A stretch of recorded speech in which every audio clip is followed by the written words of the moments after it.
Hey there, Goblin Horde. This is the Goblin King. It's Friday, which means it's the middle of my week and Friday night tights. Hail to the Fellowship. I'm kind of watching that while I'm working on this video and being bugged by dipshits at work. So my thoughts are probably going to be a bit scattered. Just fair warning ahead of time. Tonight I'm going to do what everyone else is doing and talk about the new Disney thing. Yay! Personally, I couldn't care less about this thing. I'm completely and utterly black-pilled on Star Wars at this point, and everything I've been hearing and seeing up to now just looked like utter trash. From Disney's cringe-ass promo videos to all the leaks that have gotten released, the level of interest from myself was below zero. Yes, it's possible to have a sub-zero level of interest. When you actively want something to burn, I think that goes below zero on the interest scale. Maybe I'm not completely black-pilled like I thought. I mean, if I wish it would burn, then that must mean I'm not completely apathetic to it. That's annoying. As always, Geeky and Neon did a wonderful job covering this shit show pretty much from day one. It wasn't really much different this time either. They've even got multiple articles up on their blog and videos covering what's going on with this polished turd since the information embargo officially lifted today. They've got it all, from the pathetic box truck that transports you to the ship, to the food, to the laughable entertainment they have, such as Kylo Ren and Rey. Of course, there's also something on those pieces of shit at Disney defending their legit price gouging. I honestly just don't know where to start with this one. I mean, there's that large part of me that just doesn't care. There's also that part that would gleefully dance and piss on the ashes of this place if it burned down. I legitimately just want to point at this thing and laugh. Which, I did watch someone's video of the Rey and Kylo fight, and I did laugh at how dogshit that was. I just really don't know where to start with my criticisms of this. Do I start with the box truck? Do I go all in on the entertainment and how astronomically bad that was? How about this? How about I start with the obvious one? Now, someone used this in a tweet to describe the price range of this thing, but I'm going to borrow it for another analogy here. The bantha in the room, as it were, is really the fact that this is based around a part of the supposed franchise of Star Wars that many, many fans rejected outright. Now, I'll add that if you like the sequel trilogy, fine. I'm not here to tell you what you can or can't like or enjoy. All I've ever wanted from the sequel fans was for them to admit that it's crap. Hell, I like a lot of crappy movies. I do. I love League of Extraordinary Gentlemen, for instance, and that movie's just terrible. It's god's awful, but I like Sean Connery, I like Dorian Gray, and I like Mina Harker. I also like the idea of the thing, which is why I still need to get off my ass and read the comics. Just admit that the sequel trilogy are terrible corpo crap films made by committee, by a franchise killer, and by an of-his-own-ass crybag that don't have the same heart and soul of the original two trilogies. I mean, say what you will about Lucas, he had his faults for sure, but those films were his babies and you knew it the entire time you were watching them. On the other hand, the sequel trilogy was completely soulless, crapped out by an evil corporation that has more in common with the Sith and the Empire than the Rebellion. Sorry, went off on a bit of a tangent there. The biggest problem with this attraction is that, for that price tag, it's based completely on an already divisive piece of media which most fans have no attachment to, as Geeky and Neon so aptly put in their video. I mean, I watched that video of the fight scene and the minutes leading up to it, and all I wanted to do was laugh.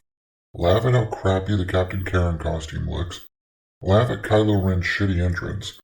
Laugh at the fumbling Rey. There was no gravitas there. There was no other feeling but just an empty humor. Like this whole thing was a sad fucking joke.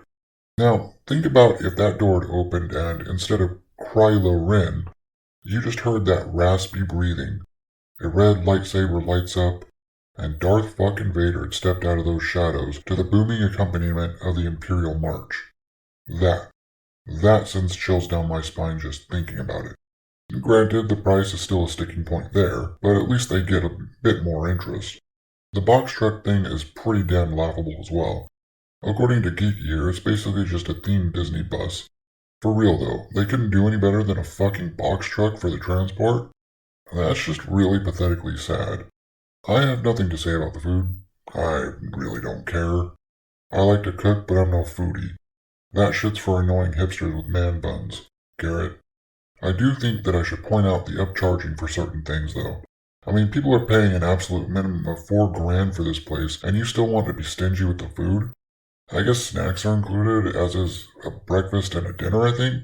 But they're upcharging you for drinks, and I believe there's an upcharge for lunch too.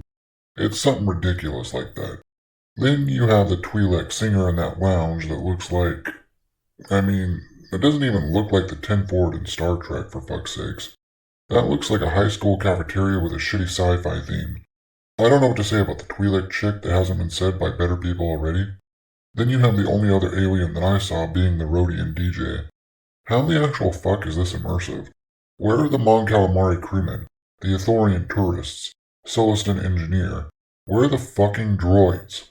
You have a Twi'lek lounge singer and a Rhodian DJ singing about the oppression of her people or whatever. A blue Karen whose costume just looks like trash.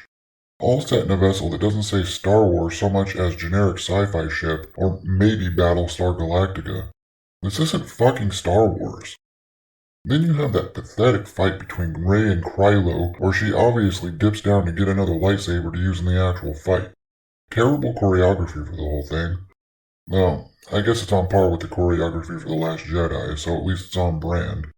I can tell you right now, one of the most laughable moments for me as a Star Wars fan was when they locked their sabers and they're pressed up against those metal railings and they just stop.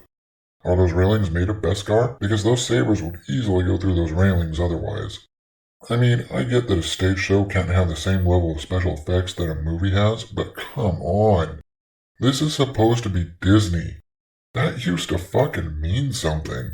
This shit is just off-brand carnival level shit. Where are the fucking Imagineers? Those motherfuckers do amazing shit all the time. Why didn't they work on this? Now, I suppose that I should give some attention to the Disney execs. The same Disney execs that get multi-million-dollar bonuses during a pandemic when they have to lay off their park staff and shame them for the color of their skin, by the way.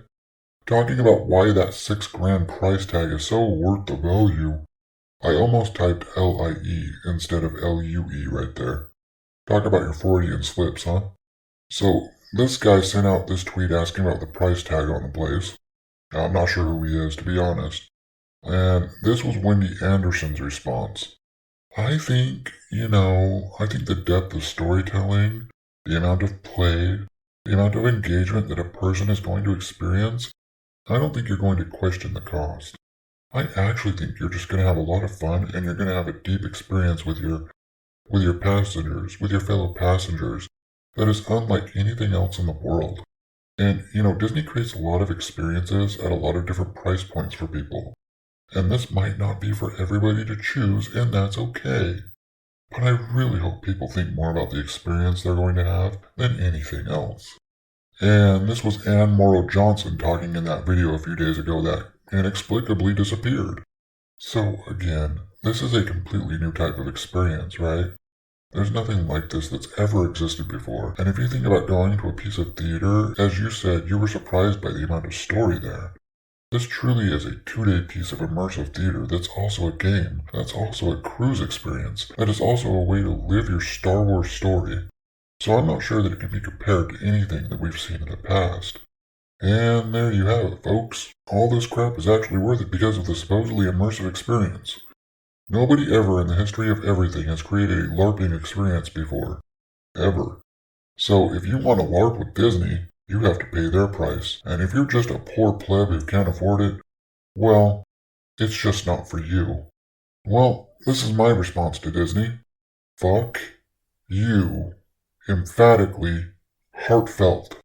Wow. I'm actually amazed I managed to squeeze this much time out of this topic. But that's all I have for you on this one, Goblins. As always, check all this stuff out for yourselves, form your own opinions. I know I'll never spend another dime on Disney if I can help it. I've already been low-key boycotting them for a bit since Gina Carano, but this just hardens that resolve. Fuck Disney. Let me know how you feel about Disney in that handy section down below, if applicable. Join the Viridian Horde by crushing those like and subscribe buttons, whatever they look like. The Horde doesn't discriminate. I'll see you all on Monday for another pop culture complaint. Be safe, be well, wherever you are. I'll see you then. Lates.